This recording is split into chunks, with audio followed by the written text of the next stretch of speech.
président du conseil départemental de Ziguinchor, Monsieur le représentant du maire de Ziguinchor, Monsieur le directeur général de l'ANRAC, Monsieur le directeur général du budget, Mesdames et Messieurs les élus, Mesdames et Messieurs les directeurs nationaux et régionaux, Mesdames et Messieurs les chefs de service, honorables autorités religieuses ou coutumières, Mesdames et Messieurs de la presse, distingués invités, sans oublier les vaillantes forces de défense et de sécurité qui nous ont accompagnés depuis notre arrivée à l'aéroport.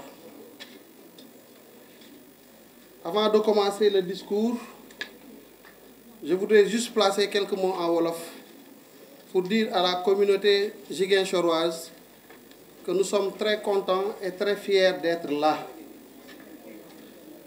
Je suis subjugué depuis notre arrivée, subjugué par la beauté de cette région, la beauté naturelle, subjugué par la splendeur de son paysage, la noblesse de son peuple et la valeur de ses cultures.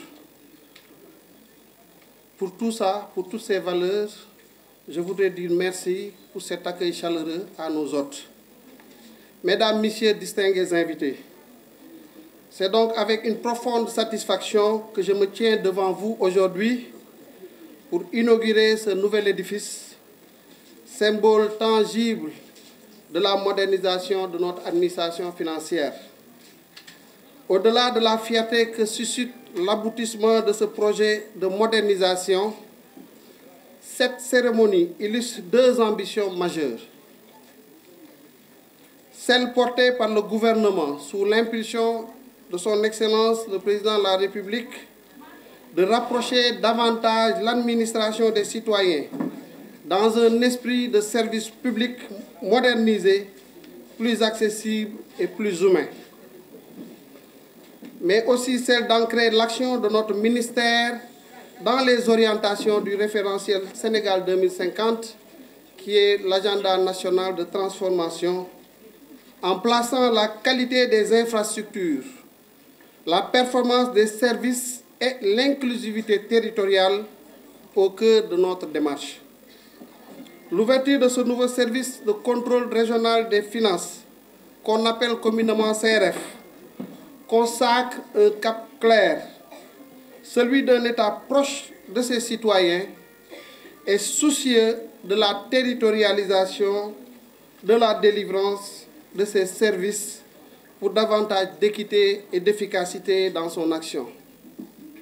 Dans cette dynamique, ce que nous inaugurons aujourd'hui, ce n'est pas qu'un bâtiment.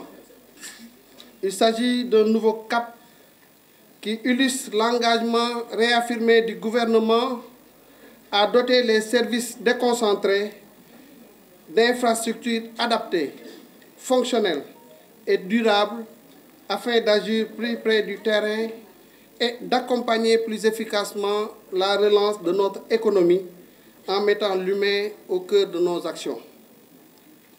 Mesdames et Messieurs, distingués invités, chers collaborateurs, à travers l'ouverture de ce nouveau service, l'État conforte son action dans trois principes majeurs pleinement alignés à la vision du référentiel Sénégal 2050.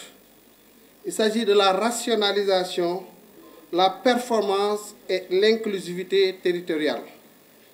Ces principes conjugués témoignent de la volonté de l'État d'orienter son action vers la proximité, la cohérence et la célérité, des orientations déterminantes dans un contexte de relance économique et de gouvernance responsable.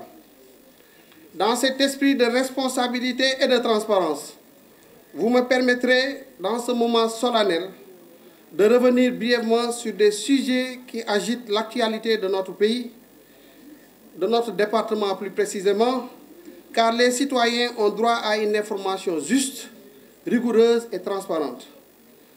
Sur la situation relative à la dette, nous avons vu circuler dernièrement des chiffres et interprétations erronées, évoquant une dette cumulée sur 2024-2025 ou une prétendue utilisation inappropriée des ressources de l'État. À ce sujet, je tiens à préciser 3 choses. Que le gouvernement conduit une politique d'endettement responsable, cohérente et conforme à nos engagements internationaux. Deuxièmement, que les ressources mobilisées servent prioritairement à soutenir l'investissement productif, au développement des infrastructures et à la transformation de notre économie, conformément aux priorités de l'agenda national de transformation. Et enfin, en toutes circonstances, le gouvernement agit avec responsabilité et transparence pour préserver la soutenabilité de la dette et la confiance de nos partenaires techniques et financiers. Cette approche s'inscrit dans un cadre de gestion des risques avec pour objectif constant de renforcer la résilience de notre économie. Sur la relation avec le Fonds monétaire international, après la constatation d'écarts significatifs entre les informations budgétaires et comptables officiellement communiquées sur la période 2019 à 2024 et les résultats de l'audit de la Cour des comptes, le FMI, en accord avec le gouvernement, a suspendu temporairement les décaissements au titre de l'accord de prêt conclu en juin 2023 avec le régime précédent. Cette suspension vise à permettre une évaluation approfondie des causes et de la portée de la communication d'informations budgétaires et comptables inexactes. Les 2 parties ont convenu d'entamer par la suite des négociations en faveur d'un nouveau programme sur la base de la situation réelle des finances publiques ressortie du rapport de la Cour des comptes. Ce nouveau programme économique et financier, élaboré à l'initiative de l'État du Sénégal à partir de la vision Sénégal 2050, du Master Plan et de la Stratégie nationale de développement, qui est le programme quinquennal de l'agenda national de transformation, vise à restaurer la crédibilité de la gouvernance financière publique. Ce programme devra remédier aux causes profondes des insuffisances de la gestion budgétaire et comptable relevées dans le rapport de la Cour des comptes, mais aussi définir une nouvelle trajectoire des finances publiques tenant compte des risques liés au niveau d'endettement public. En outre, le FMI continue d'apporter au Sénégal un appui technique dans des domaines clés tels que la mobilisation des recettes, la gestion des investissements publics ou la réforme du secteur de l'énergie. Sur la loi de finances rectificative, la préparation de la loi de finances rectificative se poursuit dans le respect des procédures et exigences de sincérité budgétaire. Le document de programmation budgétaire et économique pluriannuel aussi, qu'on appelle communément DPBEP, sur la période 2026-2028 et qui encadre le dialogue avec le Parlement, a été adopté hier en Conseil des ministres. Et conformément au calendrier qui est prévu, ce document sera déposé très prochainement à l'Assemblée nationale pour permettre l'organisation du débat d'orientation budgétaire dans les délais légaux. Je tiens également à souligner le caractère inclusif de cette démarche, marquée par l'implication de la société civile dans toutes les étapes du processus. Cela conforte notre volonté d'inscrire l'action publique dans une dynamique de transparence, la redevabilité et la participation citoyenne au processus budgétaire. Revenons maintenant à cette cérémonie qui nous rassemble. Mesdames, Messieurs, chers collaborateurs, vous conviendrez avec moi, au regard des éléments évoqués plus haut, de la nécessité pour notre administration de se hisser à la hauteur de toutes ses ambitions. Vous conviendrez avec moi, au regard des éléments évoqués plus haut, de la nécessité, encore une fois, pour notre administration de se hisser à la hauteur de toutes ses ambitions. Le contexte est difficile, particulièrement difficile, mais nous l'avons rappelé à bien des égards que par la force et par l'engagement de notre administration publique, nous avons réussi jusqu'ici à tenir, à bien tenir, à encore tenir pour fixer le cap et porter notre pays vers l'exigence de redressement de ses comptes publics. Nous sommes dans cet exercice et Inch'Allah, nous y parviendrons parce que nous avons tout ce qu'il faut pour le réussir. Au demeurant, ce joyau architectural n'a de sens donc que s'il devient un outil au service de ce redressement de nos comptes publics. S'il devient un outil au service de la performance, un levier pour un service public de qualité, réactif et accessible à tous. J'invite donc les agents, les autorités locales, les élus et les citoyens à s'approprier cette infrastructure, qu'elle soit pour Ziguinchor et pour toute la nation, un espace vivant, ouvert au service du bien commun, car sans nul doute, elle contribue à faire avancer notre ambition collective, celle d'un Sénégal plus équitable, plus juste et plus performant. Je voudrais saluer en cette occasion le professionnalisme du promoteur qui a réalisé l'infrastructure, le féliciter pour cette belle réalisation et constater effectivement avec tous les services du ministère des Finances que c'est un promoteur qui est souvent au rendez-vous.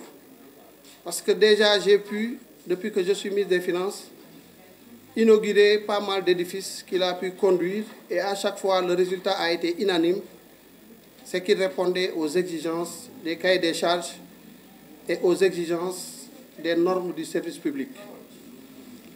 Mais au-delà, je voudrais aussi, en cette occasion, saluer le professionnalisme des services régionaux de Ziguinchor, dont le travail reconnu, rigoureux et apprécié. Vos efforts sont visibles et je vous encourage à maintenir cette dynamique de sérieux et d'efficacité. Je félicite également la Direction générale du budget et tout particulièrement M. Abdourahmane Ba, directeur de l'administration et du personnel, qui vient de gagner son droit à un repos mérité, pour son engagement constant dans la mise en œuvre du projet de restructuration et ce projet structurant tel que celui-ci. Il n'est malheureusement pas avec nous, mais c'était une belle occasion de lui rendre hommage puisqu'il n'a été finalement remplacé que la semaine dernière. Et comme je l'ai dit, parce qu'il effectivement devait prendre sa retraite. Mesdames, Messieurs, ce que nous faisons aujourd'hui n'est pas seulement couper un ruban, comme nous l'avons fait tout à l'heure avec le gouverneur et le directeur général du budget, en présence du représentant du maire. C'est également poser une pierre dans les édifices d'une administration publique moderne au service des territoires, des citoyens et des populations.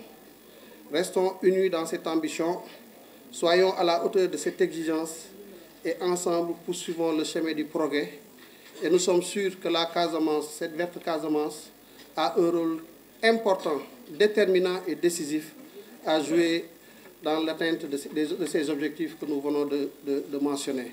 Je vous remercie, je remercie toute l'assistance et à très bientôt. Voilà, je suis l'allocution de M. le ministre des Finances et du Budget. Nous l'invitons à dire quelques mots.